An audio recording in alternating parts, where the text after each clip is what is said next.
पिता और पुत्र पवित्र आत्मा के नाम पर आमेन। ख्रीस्त में मेरे प्यारे भाई और बहनों, आज हम सब के लिए, कलीसिया के लिए, हर एक ईसाई के लिए अति महत्व का दिन है, क्योंकि आज के दिन प्रभु यीशु ने पवित्र मिसा बलिदान की स्थापना की थी।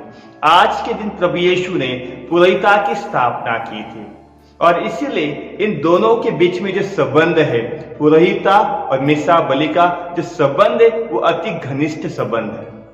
और इसलिए हम देखते हैं कि एक पुरोहित बनने के लिए, एक मिसा बलि चढ़ाने के लिए उन्हें 12 साल या 14 साल का समय लगता है। क्यों इतना सारा समय लगता है? क्योंकि उसको अगर जानना है, उस प्रभु यीशु के बलिदान को समझना है, जानना है, तो हमें उनका समय चाहिए। जब तक हम उसके बलिदान को नहीं समझते, उसके दुख पीड़ा को नहीं समझते, तब तक हम दूसरों की सेवा नहीं कर सकते।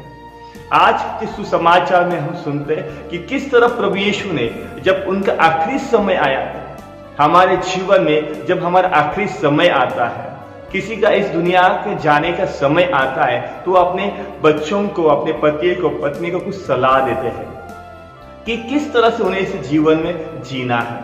हम लोगों ने कई बार सुना है कि हमें किस तरह से सलाह दी गई थी, लेकिन आज के सुसमाचार में प्रभु यीशु ना केवल सलाह देते, लेकिन वो आज हमें दिखा देते कि किस तरह से उन्हें सेवा करना है। सबसे पहले हमें उनके बलिदान को समझना है, मिसा बलिदान को समझना है, तब जाके हम एक अच्छे पुरोहित बनकर लोगों की सेवा कर सकते हैं। प्रभु यीशु ने अपने शिष्यों को ना केवल सलाह दी, हम लोग सुनते हैं संत मत्ती का सुसमाचार अध्याय 20 पद संख्या 26 में प्रभु यीशु ने कहा था अपने शिष्यों को, अगर कोई बड़ा बनना चाहता है तो सबसे पहले अपना सेवक बनो। आज प्रभु यीशु ने उन्हें दिखा दिया है किस तरह से सेवक बनना है, किस तरह सेवा करना है। उन्होंने आज सेवा का पाठ हमें पढ़ाया है, जो आज के सुसमाचार में हम देखते हैं। कोई गुरु आज हमने कभी देखा नहीं, ना कभी सुना है कि कोई अपने शिष्यों को पैर धोते हैं, लेकिन आप हमारे प्रभु यीशु ने अपने शिष्यों को पैर धोकर हमें एक नया संदेश दिया है कि किस तरह से हमें नम्रता से सेवा करना है, किस तरह से हमें अपने आप को झुकना है। एक सेवक बनकर हमें लोगों की सेवा करने के लिए प्रभु यीशु आज हमें बुलावा देते हैं। ख्रीस्त में मेरे प्यारे भाई और बहनों, और इसीलिए मैंने कहा कि पुरोहिता और मिसा बलि के बीच में एक घनिष्ठ संबंध है। दोनों एक दूसरों के अलावा उनके जीवन में कुछ अर्थ नहीं है, दोनों एक दूसरों के बिना कमी है। दोनों के बीच में एक घनिष्ठ संबंध है। मिसा बलि के बिना एक पुरोहित का जीवन का कुछ अर्थ नहीं है, और मिसा बलिदान पुरोहितों के बिना नहीं हो सकता है। और इसीलिए आज हम सबको इन दोनों का जीवन अच्छी तरह से समझना है, जानना है। जब प्रभु यीशु ने अपने हाथ में रोटी ली तो उन्होंने कहा था, ये मेरा शरीर है जो तुम्हारे लिए बलि चढ़ाया जाएगा। मिसा बलि में जब हम भाग लेते, वो ना केवल एक परम प्रसाद जो हम लेते, ना केवल एक रोटी है, बल्कि वो प्रभु यीशु का शरीर है। प्रभु यीशु का लहू को हम अपने जीवन में लेते हैं। आज के पहले पाठ में हम लोग सुनते हैं कि ईश्वर ने इस्राएलियों से कहा था, जब मैं आपके पास आऊंगा, जब आपके घर के द्वार पे मेमने का लहू दिखा देगा, तब मैं वहां से आगे जाऊंगा। तब उस घर में संकट नहीं आएगा, उसका नाश नहीं होगा। ये पुराने विधान में था, लेकिन नए विधान में प्रभु यीशु ने इस मिसा बलिदान के संस्कार द्वारा हमें एक नया पाठ पढ़ाया। अब वो पुराने विधान में जो मेमने का लहू था, जिसने इस्राएलों को बचाया था, आज प्रभु यीशु ने इस सारी दुनिया को अपने लहू से बचाया।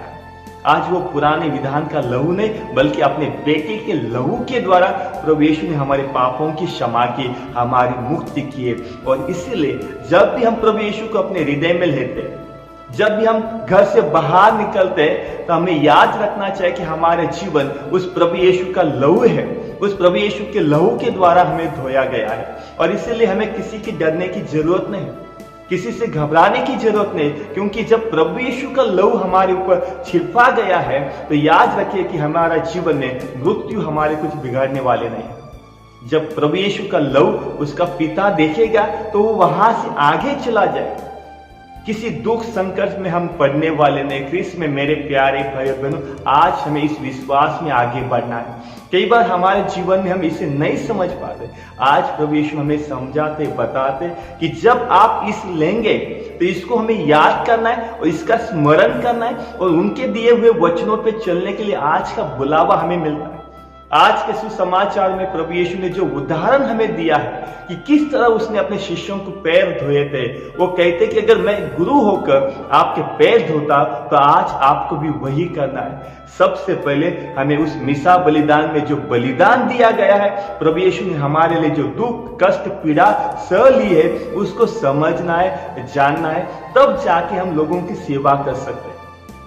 आज प्रभु यीशु हमें इन सारे उदाहरणों से यही बताते हैं। ख्रीस्त में मेरे प्यारे भाई और बहनों, प्रभु यीशु ने आज के दूसरे पार्ट में संत पौल हमें कहते हैं कि जब आप इसको लेते हैं, जितने बार आप इसको लेते हैं, तो आपको याद करना कि प्रभु यीशु ने आपके लिए जो बलिदान दिया है, जो त्याग दिया है, जो प्यार किया है, जो क्षमा दी है, जिससे द्वारा आपको मुक्ति मिले, उसको याद कीजिए, उसका स्मरण कीजिए। और जो प्रभु यीशु ने हमारे सामने उदाहरण रखा है लोगों की सेवा करने का, उसको आज हमें निभाना है।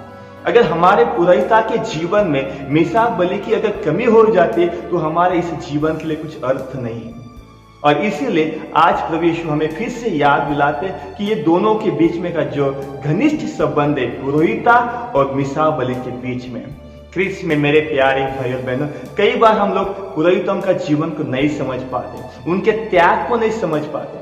एक मिसा बलि चढ़ाने के लिए, एक मिसा चढ़ाने के लिए ना केवल बल्कि उसको समझने के लिए, जानने के लिए 12 साल 14 साल एक पुरोहित को लगता है। जब वो उसे नहीं समझ पाते तो हम देखते कि उनके जीवन में भी किस तरह के दुख तकलीफ का सामना करना पड़ता है। और इसलिए आज हमें उनके लिए प्रार्थना करना है, ना उन्हें दोष लगाना है। कई बार हम उसको नहीं समझ पाते, उनको भावनाओं को नहीं समझ पाते। वो इस दुनिया में रहते हैं, दुनिया से बुलाए गए हैं ईश्वर के लोगों की सेवा करने के लिए, ईश्वर का अनुभव देने के लिए।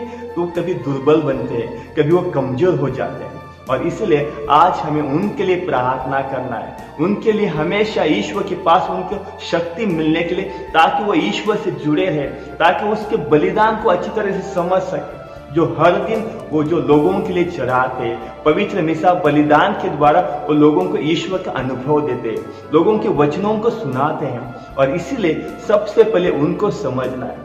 आज हम एक संकल्प करते, जितने भी फादर बनने के लिए गए हैं, पुरोहित बनने के लिए गए हैं, उनको याद करते, ताकि वो ईश्वर के इस बलिदान को अच्छी तरह समझ सके, उनके बुलावा को अच्छी तरह समझ सके, ताकि वो ईश्वर के दिए हुए वचनों पे चल सके, लोगों को प्यार दिखा सके, लोगों की सेवा अच्छी तरह कर सके। तो चलिए आज के वचनों के लिए हम ईश्वर को धन्यवाद देते, ईश्वर की स्तुति और महिमा करते।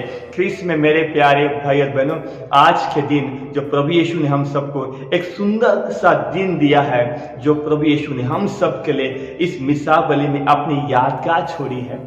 जब हमें किसी की याद आती है तो हम उनके दिए हुए वचनों पे चलने की कोशिश करते हैं। आज प्रभु यीशु हमें हर दिन इस मिसा बलि में मिलते हैं। मिसा बलिदान के द्वारा वो हमारे जीवन में आते हैं, वो हमारे बुद्धि से बाहर है, हमारे सोच से बाहर है, हमारे ज्ञान से बाहर है, लेकिन वो हमारे लिए इतने नम्र बन जाते, इतने छोटे बन जाते, ताकि हम उनका अनुभव कर सके। मिसा बलिदान में हम प्रभु यीशु का अनुभव करते। तो चलिए आज के वचनों के लिए हम ईश्वर को धन्यवाद देते, ईश्वर की स्तुति और महिमा करते हैं, और हमारे जीवन में प्रभु यीशु के दिए हुए वचनों पे चल सके, और विशेषकर उन लोगों की सेवा कर सके जिसको आज हमारी जरूरत है, जो दुख में है, तकलीफ में है, पीड़ा में है। तो आज के वचनों के लिए ईश्वर को धन्यवाद देते हैं, ईश्वर की स्तुति महिमा करते हैं। पिता पुत्र पवित्र आत्मा की बड़ाई होवे, जैसे वह आदि में थे अनंत काल तक सदा रहेगी। आमीन।